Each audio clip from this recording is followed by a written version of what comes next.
Thyroid হরমোনটি হলো একটি ছোট প্রজাপতি আকৃতির একটি গ্রন্থি, যে গ্রন্থিটি আমাদের গলার ঠিক এই পজিশনটায় অবস্থান করে। এই গ্রন্থি থেকে যে হরমোনটি বের হয় সেটিকে আমরা মেনলি বলি থাইরক্সিন।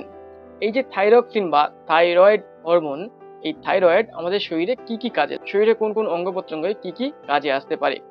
এই যে থাইরয়েড হরমোনটি, এই থাইরয়েড হরমোনটির কারণে আমাদের শরীরে বিভিন্ন ভারসাম্য বজায় রাখে। যেমন শরীরের গ্রোথ ডেভেলপমেন্টের ক্ষেত্রে আমাদের থাইরয়েড হরমোন বিশাল ভূমিকা পালন করে। এছাড়াও কোলেস্টেরল মাত্রা কমাতে আমাদের থাইরয়েড হরমোন কাজে লাগে। এছাড়াও কার্বোহাইড্রেট মেটাবলিজমের কাজে লাগে। এছাড়াও নার্ভ ডেভেলপমেন্টের কাজে লাগে। এছাড়াও আমাদের শরীরে যে হার্ট সংকোচন এবং প্রসারণের ক্ষেত্রে থাইরয়েড হরমোন বিশাল ভূমিকা পালন করে। এছাড়াও থাইরয়েড আমাদের শরীরে বিভিন্ন কাজে লাগে। এই যে থাইরয়েড হরমোন বা থাইরয়েড, এটিকে আবার দুই ভাগে ভাগ করা হয়।